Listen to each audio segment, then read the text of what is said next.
क्या एक प्रेसिडेंट अपनी मर्जी से पूरे देश की ट्रेड की पॉलिसी को चेंज कर सकता है? क्या नेशनल इमरजेंसी के नाम पर इकोनॉमिक डिसीजंस को जस्टिफाई किए जा सकते हैं? क्या ग्लोबल ट्रेड जैसा एक इंपॉर्टेंट कॉम्प्लिकेटेड टॉपिक एक इंडिविजुअल के डिसीजन पर डिपेंड कर सकता है? और सबसे इंपॉर्टेंट, अगर प्रेसिडेंट गलत हो तो उसे रोकने के लिए रियल पावर किसके पास होती है?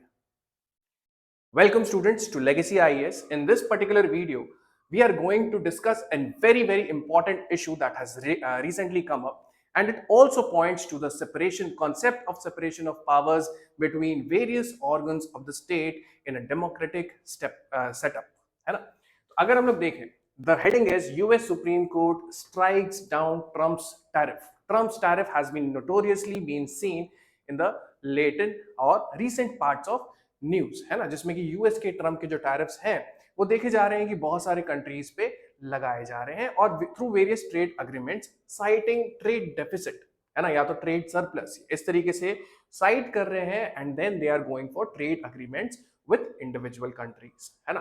तो अब हमें इस चीज में एनालाइज करने की जरूरत है कि एक लैंडमार्क जजमेंट आया है और वो लैंडमार्क जजमेंट जो है वो सुप्रीम कोर्ट के द्वारा आया है ना। उन्होंने बोला है कि डोनाल्ड ट्रंप के ये जो ग्लोबल टैरिफ्स हैं जो ये इंपोज कर रहे हैं इसको इलीगल डिक्लेयर किया गया है ना। तो इस पूरे डिस्कशन में हम समझेंगे टैरिफ्स का बैकग्राउंड क्या था, है ना, केस किसने चैलेंज किया है ना, ऐसे कौन से लोग हैं जिन्हें या कंपनीज हैं जिन्हें इस बात से दिक्कत हो रही है, उनके कंपटीशन ऑफ प्रोडक्ट्स में किस तरीके से दिक्कत हो रही है, ठीक है, कोर्ट ने क्या रीजनिंग दी है ना, as a power with respect to the organ of the state. What is the reasoning with which court has struck down this kind of an action by the executive?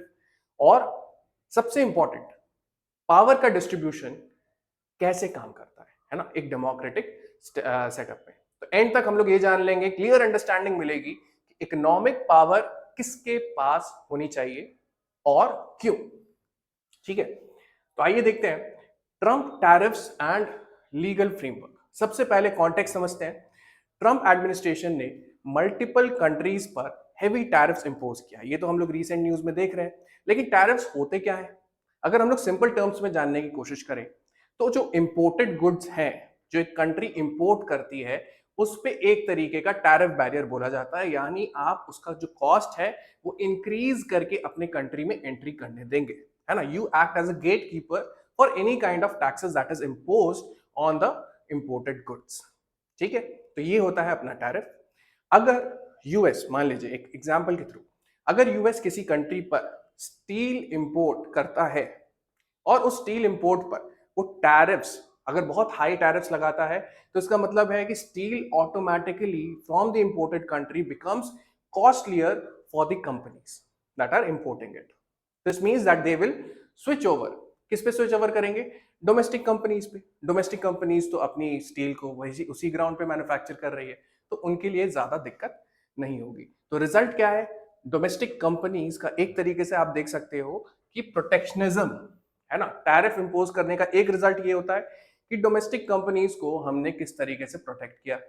दूसरा, imports reduce होते हैं, है ना, imports reduce होते हैं. यहाँ की हम लोग देख सकते हैं कि free trade versus trade barrier, है ना. फ्री ट्रेड ये होता है कि हम आपके भी प्रोडक्ट को अपने डोमेस्टिक कंपनीज के प्रोडक्ट के मुकाबले ही देखते हैं और उस पर कोई टाइप का बैरियर नहीं है ना. ट्रेड बैरियर्स तब आते हैं जब आप बोलते हैं कि आप जो प्रोडक्ट हमारे यहाँ भेज रहे हैं that will be seemingly costlier to the customers of your product, है ना. तीसरी बात ये होती है कि प्राइसेस विल इंक्रीज, है ना, that is it is also something that is concordant with trade deficit, है ना. इससे ये समझ में आता है कि अगर आप कॉम्पिटिटिव प्रोडक्ट भी भेज रहे हो तब भी आपके जो प्रोडक्ट्स हैं उसके कस्टमर्स उस मार्केट में नहीं मिलेंगे. ठीक है, लेकिन ये सिर्फ इकोनॉमिक डिसीजन नहीं होता है ना, क्योंकि हम लोग देखते हैं ये पूरा जो टैरिफ्स का मामला है वो पूरा इकोनॉमिक डिसीजन नहीं होता है. ये आप समझ सकते हो कि पॉलिटिकल और स्ट्रैटेजिक भी होता है. ठीक है, अब इसके लिए increasing Trump tariffs, what is the justification that has been given by the president Donald Trump. Trump ने जस्टिफाई किया ये, ठीक है, ये किया है कि I am increasing the tariffs based on national emergency. It has also been seen that there has been consistent drug trafficking, है ना, ड्रग ट्रैफिकिंग के कंसर्न्स है, स्पेशली फेंटेनाइल, है ना, उसके ड्रग ट्रैफिकिंग के केसेस को उन्होंने इसमें इस्तेमाल किया जस्टिफाई करने के लिए. And he has also cited कि there has been continuous trade imbalance with respect to the countries that we are importing products from. ठीक है, और इसके लिए लाया गया है वो एक लॉ कौन सा है? International emergency economic powers act. ठीक है, ध्यान से देखिएगा, इमरजेंसी इकोनॉमिक पावर्स एक्ट. ठीक है, इसका क्या मतलब होता है ना, ये क्या अलाउ करता है? तो प्रेसिडेंट को ये जो लॉ है, ये जो एक्ट है, ये प्रेसिडेंट को पावर देता है कि फाइनेंशियल ट्रांजैक्शंस को रेस्ट्रिक्ट कर सकते हैं, है ना, एसेट्स को फ्रीज कर सकते हैं, और इसके अलावा वो सैंक्शंस को भी इंपोज कर सकते हैं. लेकिन यहां पे एक बहुत क्रूशियल सवाल आता है. क्रूशियल सवाल ये है कि क्या ये एक्ट प्रेसिडेंट को टैरिफ्स का पावर देता है? तो इसी पे सुप्रीम कोर्ट ने केस में क्या बोलते हैं, तो पहले समझ लेते हैं कि ये जो केस है किसने चैलेंज किया है और क्यों, है ना. ये टैरिफ्स चैलेंज किया गया है यूएस बेस्ड इंपोर्टर से, प्राइवेट बिजनेस और कुछ स्टेट लेवल स्टेक होल्डर्स के द्वारा. अब उनका आर्गुमेंट क्या है? उनका आर्गुमेंट सिंपल है लेकिन बहुत पावरफुल है ना. प्रेसिडेंट ने अपनी लीगल अथॉरिटी को क्रॉस की है. उन्होंने कहा है कि उस एक्ट, जो इकोनॉमिक पावर्स, जो इमरजेंसी एक्ट है, उसका गलत कॉन्टेक्स्ट में यूज किया गया है. टैरिफ्स का जो इमरजेंसी से डायरेक्ट कनेक्शन कुछ नहीं बैठता है. ठीक है, टैरिफ से. तो यहां पे वो एक इंपॉर्टेंट सवाल आता है कि लॉजिकल लिंक या फिर रैशनल कनेक्शन होता क्या है ना. अगर हम लोग सिंपल टर्म्स में समझें, अगर प्रॉब्लम है ड्रग ट्रैफिकिंग की, तो सोल्यूशन होना चाहिए उसी प्रॉब्लम से डायरेक्टली रिलेटेड. लेकिन यहां पर क्या हुआ है कि टैरिफ्स लगाना और ड्रग ट्रैफिकिंग को कंट्रोल करना, ये दोनों ही इश्यूज जो हैं वो किसी तरीके से डायरेक्टली लिंक्ड नहीं है. ठीक है, इसीलिए कोर्ट ने बोला है कि this is a misuse of emergency powers, है ना.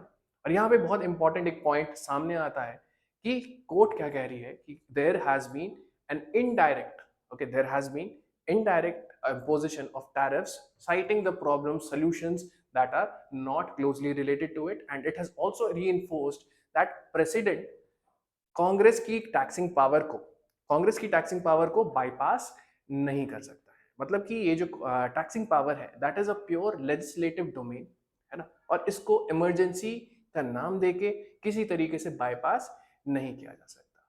ठीक है, तो इससे एक फंडामेंटल प्रिंसिपल पे हाईलाइट होता है, जो कि है पावर का जो डिस्ट्रीब्यूशन है वो फिक्स्ड होता है ना. ऐसा नहीं है कि एग्जीक्यूटिव जो है वो अपने पावर को एक्सरसाइज कर सकती है अपने कन्वीनियंस के हिसाब से और उसको वो चेंज कर दे. That is now not how things would work in a democracy. ठीक है, अब हम लोग ये देखते हैं कि इसका जो इम्प्लीकेशन है, वो इम्प्लीकेशन किस तरीके से पड़ता है ग्लोबल ट्रेड पे, पावर पे और लॉज पे, है ना, एक डेमोक्रेसी में. तो पहले समझते हैं कि हर डेमोक्रेसी में जो है 3 पिलर्स होते हैं, है ना, जो लेजिस्लेचर है, एग्जीक्यूटिव है और आपका जो जुडिशरी है. Concept of separation of powers आपने पढ़ा है.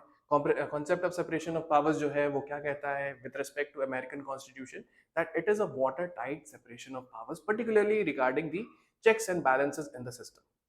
ठीक है, तो इस पर्टिकुलर केस में क्या शो किया है कि एग्जीक्यूटिव पावरफुल तो है लेकिन वो सुप्रीम नहीं, मतलब कि अनलिमिटेड पावर्स वो एक्सरसाइज नहीं कर सकता. This is one of the ways in which this judgment becomes a landmark decision of the Supreme Court. दूसरा कि लेजिस्लेचर का रोल फंडामेंटल है whenever we are talking about the powers of taxation, है ना, कि legislation that is the Congress, जो legislature है वो हमेशा एक रोल प्ले करेगा.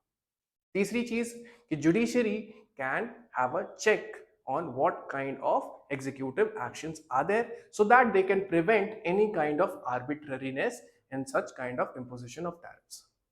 तो अब अगर ये समझे, अगर प्रेसिडेंट फ्रीली टैरिफ्स इंपोज करते हैं तो क्या होगा, क्योंकि एक कंट्री के लिए भी अगर आप वैसे भी सोचो इकोनॉमिक डिसीजंस के हिसाब से, तो ट्रेड पॉलिसी जो है वो अनप्रेडिक्टेबल हो जाती है, बिजनेसेस अनसर्टेन हो जाते हैं, ग्लोबल ट्रस्ट जो कि अनसर्टेनिटी है उनके पॉलिसीज को लेके, वो भी रिड्यूस हो जाता है। इसीलिए सिस्टम में ऑटोमेटिकली ये एम्बेडेड ही है, डिजाइन के हिसाब से ही एम्बेडेड है कि एक इंस्टीट्यूशन के पास एब्सोल्यूट पावर फॉर टैक्सेशन नहीं होगी, है ना। और ये इंपॉर्टेंट चीज भी हाईलाइट करती है कि इकोनॉमिक डिसीजंस भी लीगल फ्रेमवर्क के अंदर आते हैं, चाहे डिसीजन अर्जेंट हो, चाहे डिसीजंस आपके स्ट्रैटेजिक ही क्यों ना हो, है ना। तो यहाँ पर ये केस जो है वो उस चीज के उस डिस्टिंक्शन को क्लियरली एस्टैब्लिश करती है। अब आ जाते हैं अपने शुरुआती जो सवाल थे, है ना। सबसे पहली बात कि क्या प्रेसिडेंट अपनी मर्जी से टैरिफ्स लगा सकते हैं, तो इसका जवाब है नहीं, क्योंकि टैक्सेशन का पावर कांग्रेस के पास होता है। दूसरा, क्या नेशनल इमरजेंसी के यूज इकोनॉमिक डिसीजंस को जस्टिफाई करने के लिए किए जा सकते हैं, तो सिर्फ तब तक कर सकते हैं आप जब तक उसके बीच में एक लॉजिकल कनेक्शन है, यानी ये एक रैशनलाइज्ड डिसीजन होना चाहिए, डायरेक्ट कनेक्शन होना चाहिए, इनडायरेक्ट नहीं होना चाहिए। और तीसरा, क्या ग्लोबल ट्रेड एक इंडिविजुअल डिसीजन पर डिपेंड कर सकता है, तो इसका आंसर है नहीं, क्योंकि इंस्टीट्यूशंस ही हैं जो कि टैक्सिंग पावर को इंश्योर करते हैं, and this is not on the basis of unlimited executive power. चौथा, क्या प्रेसिडेंट को कोई रोक सकता है, तो इसका आंसर जैसे हमने इस केस में देखा कि हाँ, जुडिशरी और ultimately constitution. So this was the news related to US tariffs. Thank you so much.